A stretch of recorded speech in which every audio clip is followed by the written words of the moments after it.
Shalom, shalom. Pues vamos a continuar con nuestro estudio de esta semana. Nuestro estudio lo encontramos en la porción que es la Parashá Ki-Tisa, que es la Parashá 21. Y su significado es cuando eleves. La encontramos en Shemot o Éxodo, capítulo 30, verso 11, hasta el capítulo 34, verso 35. Nuestra Haftará está en Primera de Reyes, capítulo 18, verso 1 al 39. Y en el Brit Hadashah la encontramos en Segunda de Corintios, capítulo 3, del 1 al 18. En este estudio encontramos la expiación por el censo, la fuente de bronce o el lavatorio, la preparación del aceite de la unción y el saumerio, la designación de los artesanos para el tabernáculo. Una vez más nos habla sobre la observancia del Shabbat. Moshe recibe las tablas del testimonio, el becerro de oro, la ira de Elohim, la petición de Moshe para que los hijos de Israel sean perdonados.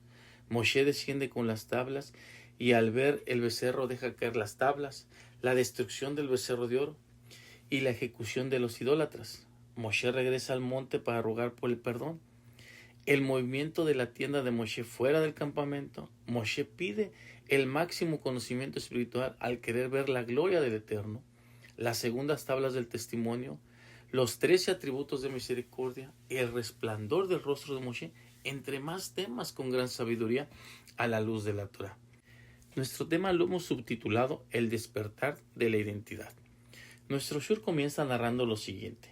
Habló el Eterno a Moshe diciendo, cuando tomes el número de los hijos de Israel, según sus cuentas, dará cada uno rescate por su vida al Eterno. Cuando se los cense, así no habrá en ellos mortandad al censarlos. Esto darán todo el que es censado, la mitad de un shekel, del shekel sagrado. De 20 gueras, el shekel, la mitad del shekel, será para la ofrenda al Eterno. Como todos los shur, recordemos que no son una lección historia, sino un llamado a nuestra neshama.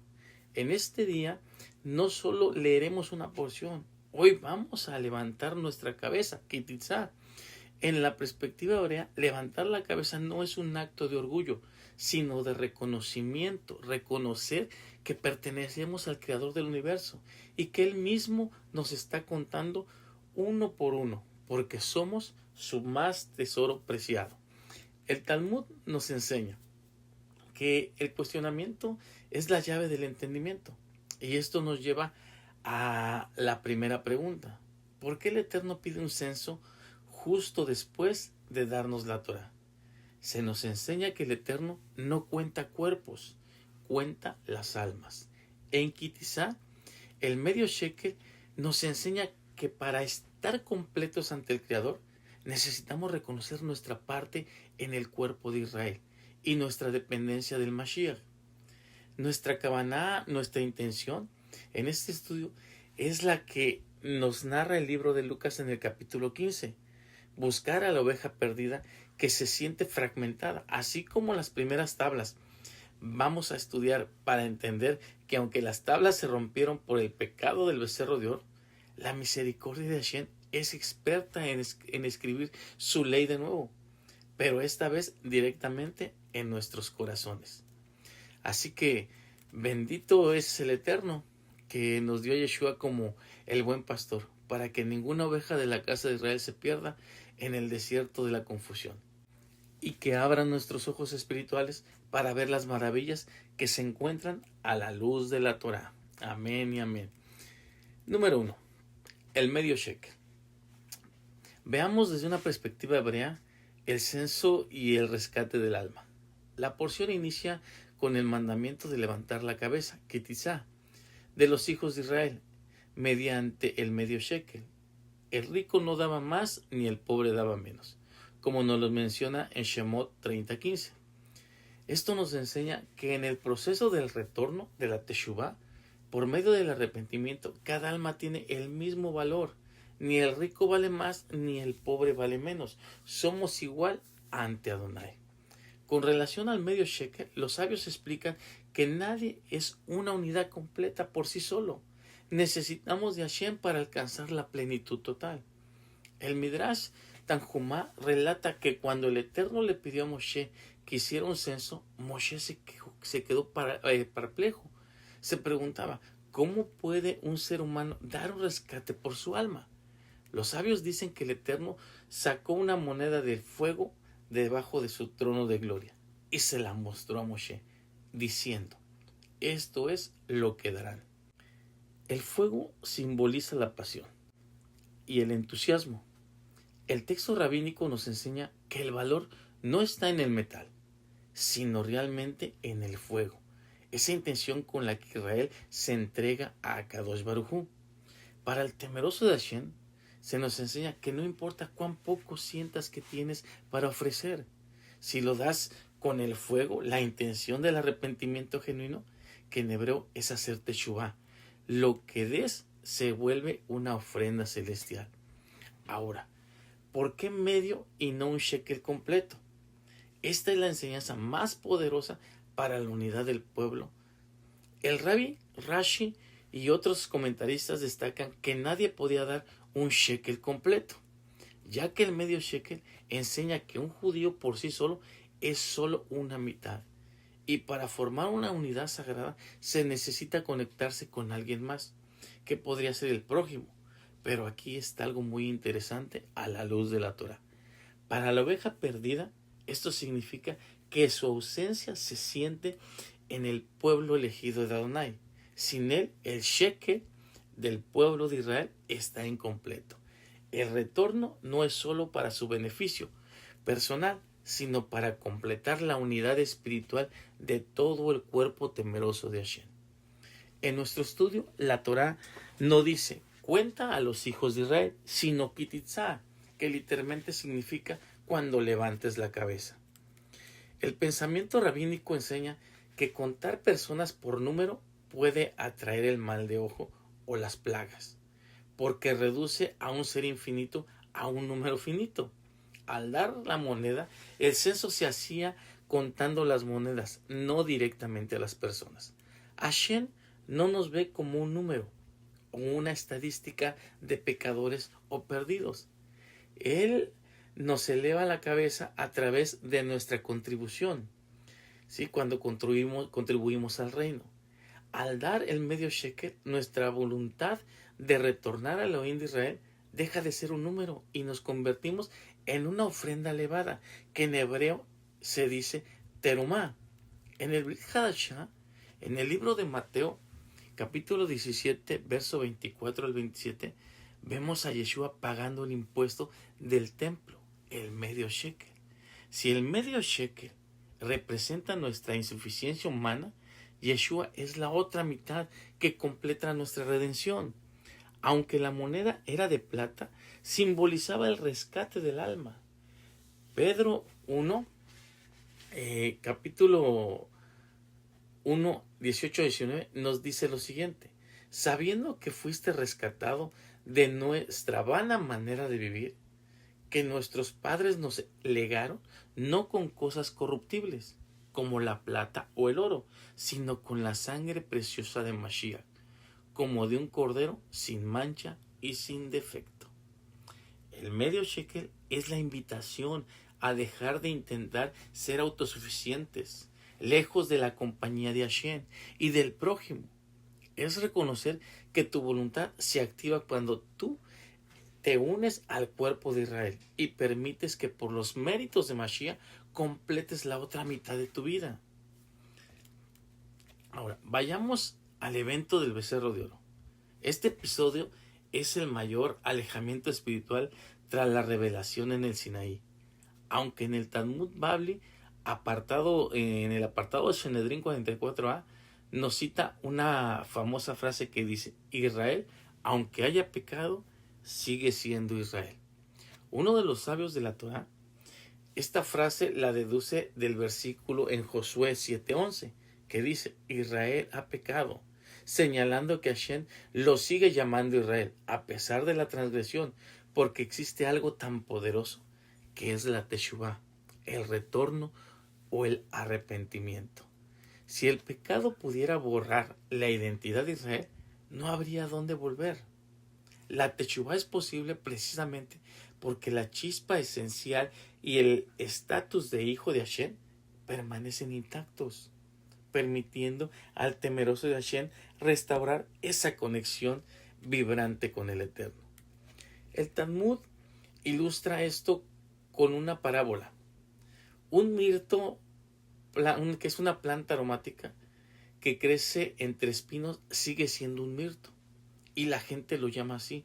De la misma manera, el potencial espiritual de un temeroso de Hashem no desaparece así de fácil por el pecado. Solo quedó temporalmente rodeado de espinos.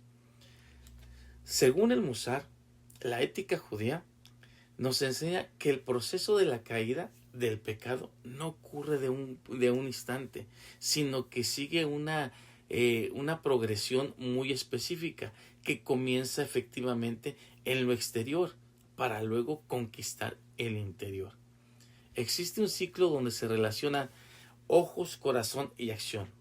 Nuestros sabios describen una cadena de eventos muy claras.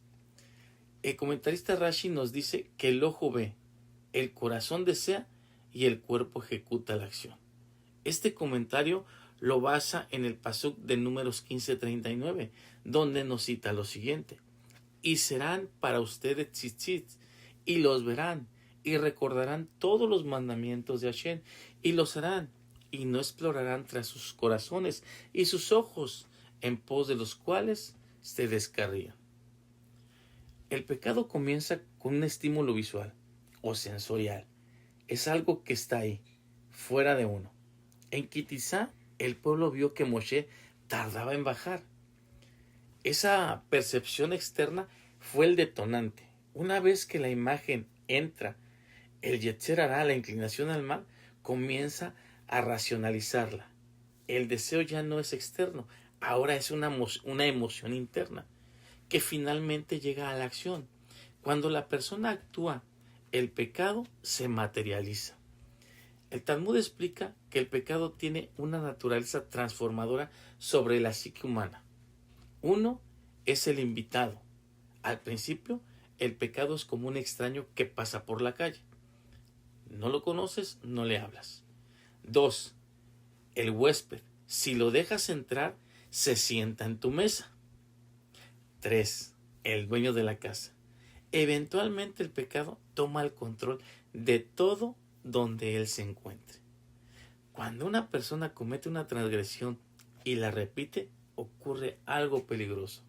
Se le permite en su mente lo que antes era algo externo y prohibido. Ahora se vuelve parte de su naturaleza normal. El pecado ha colonizado todo su interior. En una profundidad Sod se explica que el pecado crea una clipa, una cáscara. El pecado es externo porque la esencia del alma, la neshama, es pura y nunca quiere pecar. Sin embargo, el pecado crea una capa oscura que envuelve la neshama, envuelve el alma, como el barro que cubre un diamante. El diamante en su interior sigue siendo puro, brillante, pero después afuera, ¿sí?, del barro, solo se va a ver barro. Cuando entendemos que el pecado comienza afuera y es una capa sobre nuestra verdadera esencia, es lo que permite que lleguemos a la teshuvá. Si el pecado fuera tu esencia, no podría uno cambiar. Como el pecado es una enfermedad externa o una capa que adquirimos por ensuciar nuestros ojos, el olfato, la boca, las manos, los pies, la mente y el corazón, ¿existe algo que podemos hacer? Claro que sí. Lavar todo por medio de la teshuvá y volver a nuestro estado original, a limpiarnos completamente. En Kitizá, el pecado del becerro de oro entró primeramente por la vista y posterior se convirtió en una emoción. Pero aún con todo esto no cambia la naturaleza divina de la mayoría de las almas de Israel. El pecado fue gravísimo. Es abodazará, idolatría, justo después de recibir la Torá. Pero la parashá muestra que la relación esencial con el pueblo elegido de Hashem no se rompió. Los sabios explican que los 3 atributos de misericordia revelados a Moshe en esta sección demuestran que el amor de Hashem precede sobre todo pecado. Entramos ahora a ver qué son los 3 atributos de misericordia. Vemos que tras el pecado, Hashem revela a Moshe sus atributos. Desde una profundidad Sod se destaca que el nombre de Elohim se repite 2 veces para indicar que Él es el mismo Elohim de misericordia antes de que pequemos y después de que hayamos caído. En el pasuk 6 y 7 del capítulo 34 de nuestro estudio nos dice: pasó Hashem sobre su rostro y proclamó: Hashem, Hashem, Elohim misericordioso, clemente, paciente, benévolo y veraz.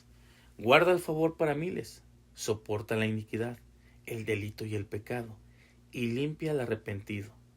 No deja impune al que no se arrepiente. Toma en cuenta el pecado de los padres sobre los hijos de los hijos hasta la 3ª y 4ª generación. Esto representa uno de los momentos más profundos de la Torá, los atributos de Hashem, que fueron revelados tras el episodio del becerro de oro, siendo la llave para el arrepentimiento y lograr realmente un perdón. El Talmud, en el apartado de Rosh Hashanah 17b, nos menciona que el Eterno se envolvió como en un talí, así como cuando vamos a hacer una oración. Y en ese momento le mostró a Moshe el orden de sus atributos. El mensaje es radical. Siempre que Israel peque, se va a realizar este orden, no solo recitándolos, sino siguiéndolos detalladamente y con un arrepentimiento genuino de no volver a cometer el mismo pecado. Serán perdonados, se considera un pacto que nunca regresará vacío. Esa es la finalidad. En el pasuk 6 vemos que aparece doble el nombre de Elohim, Hashem, Hashem. El primer Hashem es la misericordia antes de que la persona peque, aunque el Eterno sabe el momento exacto en el cual cada uno de nosotros vamos a cometer un pecado o una transgresión. El segundo Hashem es la misericordia después de que la persona ha pecado y se ha arrepentido por medio de la Teshuvah. Esto enseña que Hashem no cambia su esencia amorosa, a pesar de nuestras fallas y errores constantemente que tenemos en la vida. El paso 5 nos cita: y Él llamó aquí. Él indica un poder que sostiene la existencia incluso cuando no la merecemos. El Ranjab explica que este atributo permite que la luz divina siga fluyendo hacia el pecador para darle vida y oportunidad de un retorno al Elohim de Israel.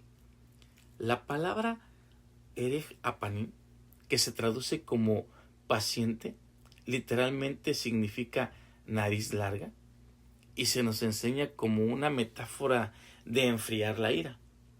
El Midrash destaca que es plural, Apaim, porque Hashem es paciente tanto con los justos como con los malvados, dándoles a estos últimos tiempo suficiente para hacer Teshuvah.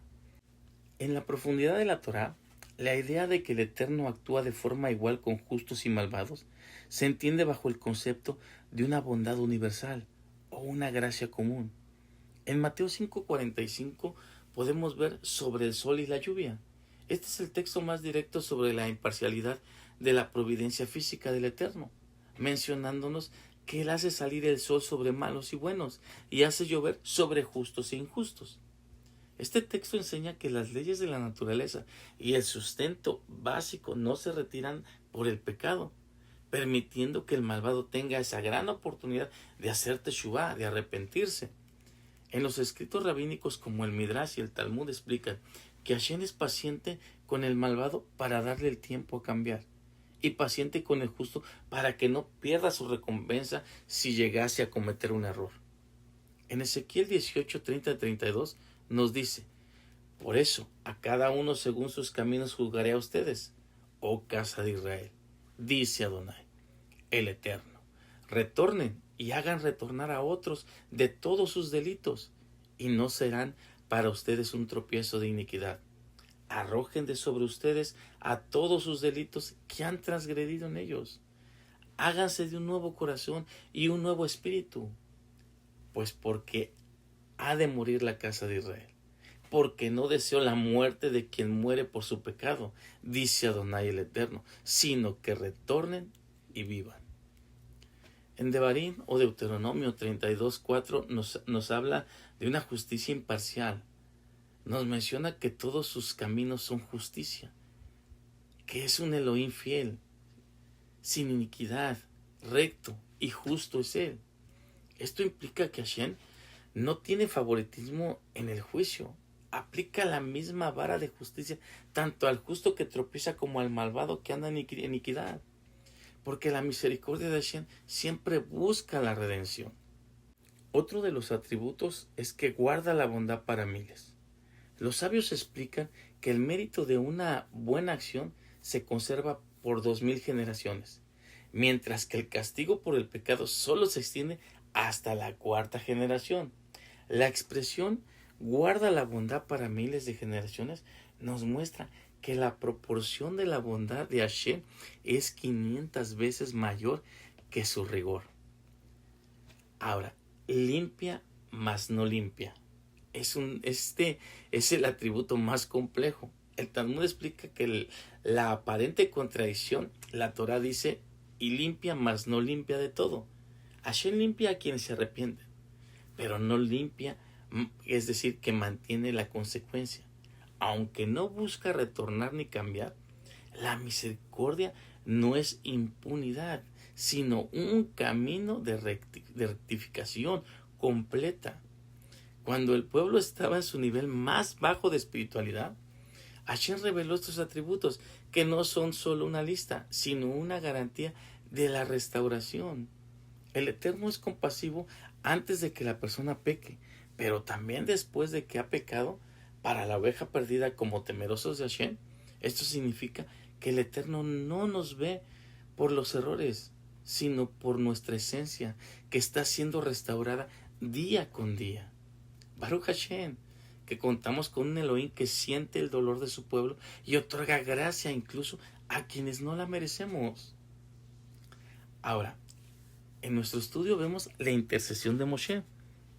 En el momento de mayor oscuridad para el pueblo de Israel, Moshe sube al monte y le dice al Eterno: te ruego que perdones su pecado, y si no, bórrame ahora de tu libro que has escrito. Lo vemos esto en Shemot o Éxodo 32:32. Los sabios en el Midrash explican con relación a este pasú que Moshe estaba dispuesto a perder su porción en el mundo venidero, en el Olam Haba, por salvar a Israel.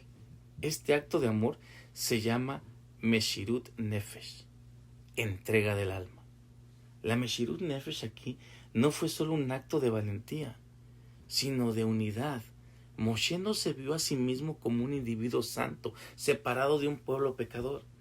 Entendió que si el pueblo dejaba de existir, su propia misión carecería de sentido. Gracias a que Moshe puso su vida en la línea, logró activar los 13 atributos de misericordia de los cuales ya hablamos, revelando que el amor de Hashem por Israel trasciende incluso de sus fallas más graves o más grandes. Este acto de entrega del alma debe de activarse en cuando uno de nosotros, ¿sí? Porque nuestro amor debe de estar por encima de cualquier falla. Por cualquier falla del esposo, de la esposa, de los hijos, de los padres, de los hermanos, de la comunidad y de todos aquellos que nos rodean. Esto nos hace ser unos verdaderos líderes, dispuestos a entregarlo todo por los demás, como lo fue Moshe, a pesar de que era un pueblo de dura cerviz, que lo criticó, que quiso ocupar su lugar y en ocasiones lo ignoró.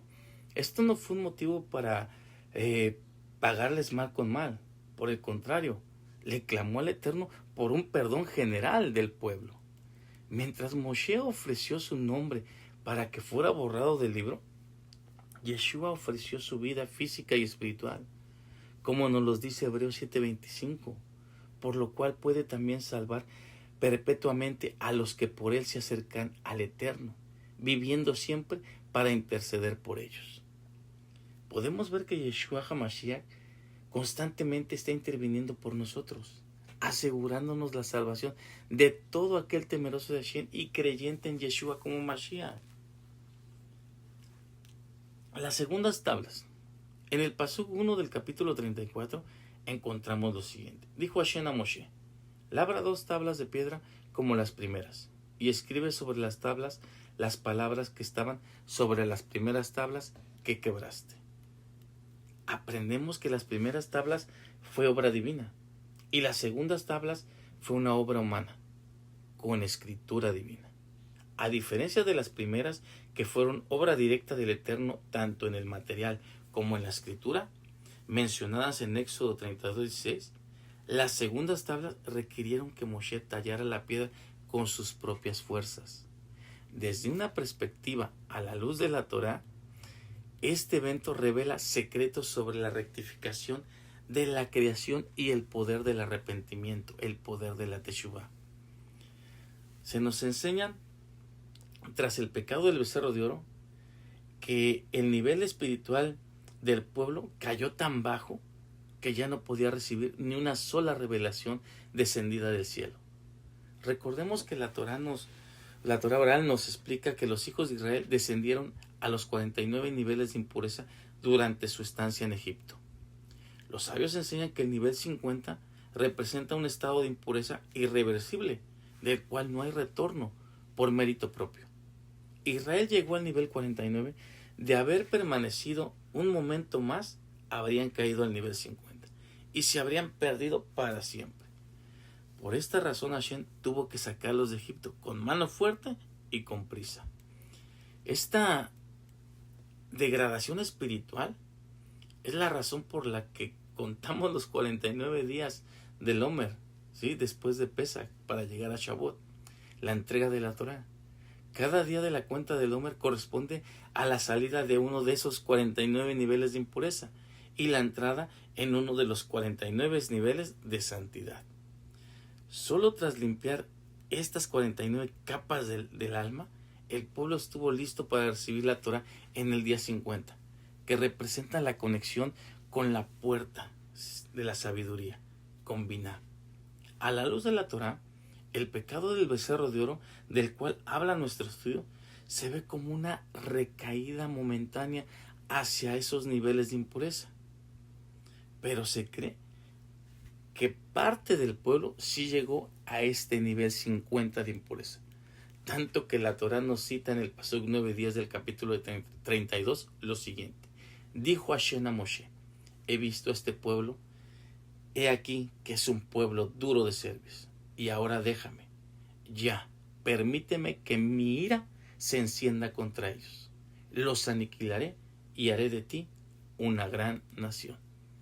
De aquí que como en este nivel tan bajo no se puede salir por propios méritos, es que Moshe interviene por la salvación del pueblo.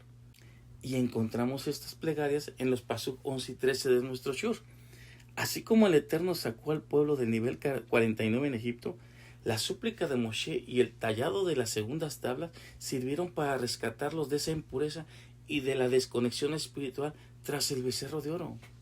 El proceso de las segundas tablas enseña que el ser humano puede transformar su vida, incluso los niveles más bajos de impureza, en recipientes para que sean una luz divina más alta. Las piedras debían ser preparadas por el esfuerzo humano de Moshe. De esto aprendemos que las segundas tablas representan la capacidad del ser humano de reconstruir lo sagrado después de una caída. Mientras las primeras eran un regalo, las segundas fueron el fruto de la súplica y el arrepentimiento de Moshe y el pueblo. La tradición oral menciona que cuando Moshe rompió las primeras tablas, las letras que venían en ella tenían una esencia espiritual. Se desprendieron de las tablas y ascendieron de regreso a su origen, hacia los Shamaín, como pertenecían a esa esencia del Eterno. No podían estar en un lugar con tanta impureza. Al ver que ya no tenían ninguna estructura divina las tablas, es que Moshe decide soltar las piedras y estas a su vez se rompen. Estas tablas rotas simbolizan un cuerpo sin alma o un mundo fragmentado. Al tallar las segundas tablas, Moshe estaba atrayendo nuevamente esas letras divinas hacia un nuevo recipiente físico. Esto enseña que la Torá que tenemos hoy es una Torá de reconstrucción, diseñada para elevar lo terrenal a lo celestial. De ahí es donde viene el resplandor del rostro de Moshe, como nuestro siguiente tema. Es solo tras el descenso con las segundas tablas que el rostro de Moshe comienza a irradiar una luz tan intensa que debía cubrirse con un velo. El pasú 29 del capítulo 34 de nuestro Shur nos cita: sucedió cuando descendió Moshe del monte Sinai, estando las dos tablas del testimonio en las manos de Moshe, mientras descendía por la montaña, que no sabía que la piel de su rostro resplandecía cuando el Eterno había hablado con él. Esta luz, que en hebreo se conoce como Karan Orpanab, indica que Moshe alcanzó un nivel de unión con la presencia divina aún mayor después del perdón que antes del pecado. En el nivel Sod, esto confirma el principio talmúdico de que en el lugar donde se encuentran los que han hecho Teshuvá, escuchen bien, en el lugar donde se encuentran los que han hecho Teshuvá, aquel que se ha arrepentido genuinamente, ni siquiera los justos perfectos pueden estar en ese lugar. El texto dice que la piel del rostro de Moshe irradiaba luz porque había estado hablando directamente con Hashem. Se nos ha enseñado que este brillo era una señal física de su transformación espiritual tras los 40 días en el Sinai. Al bajar, Aarón y los hijos de Israel tuvieron miedo de acercarse a Moshe. Se comenta que la santidad reflejada era tan intensa que resultaba intimidante para quienes aún estaban recuperándose de sus transgresiones espirituales. Moshe decide cubrir su rostro con un velo. Solo se lo quitaba en dos momentos: cuando hablaba con Elohim y cuando transmitía las enseñanzas al pueblo. De eso aprendemos sobre la humildad y la necesidad de reflejar la luz divina para que otros puedan recibirla sin ser abrumados por ella. Moshe mismo no sabía que su rostro resplandecía. La verdadera grandeza espiritual suele ir acompañada de negar totalmente la vanagloria sobre nuestros propios méritos, porque nada seríamos sin la ayuda del Eterno. El Midrash nos explica de dónde provino físicamente ese resplandor, ya que Moshe no era un ser de luz por naturaleza, como lo fue el primer hombre, el primer Adán o los ángeles, sino solo un humano transformado. El Midrash Tanjumá relata que tras escribir la Torá, quedó una pequeña gota de tinta celestial con lo que escribió Moshe en las piedras. Él la pasó por la frente y de ahí surgió el resplandor, Karan Orpanam. Existe un comentario que nos dice que el rostro de Moshe funcionaba como un espejo. Su brillo no era propio, sino él reflejó directamente, era de haber contemplado la bondad y la misericordia de Hashem. Los textos rabínicos sugieren que esta luz es accesible, ¿sí? En menor grado, claro, pero para todo aquel que trabaje en sus atributos espirituales. Moshe obtuvo la luz porque hizo un recipiente vacío. A través de su humildad, permitió que la luz divina lo llenara sin obstáculos de resentimiento, orgullo, vanagloria y ego. Se nos enseña que el mundo de la palabra, ¿sí?, que es la enseñanza de la Torah, eleva al ser humano. La luz de Moshe se intensificaba al comunicar la Torah. La enseñanza espiritual actúa como un canal que atrae la luz hacia el rostro del maestro. Moshe pasó 40 días en total aislamiento espiritual.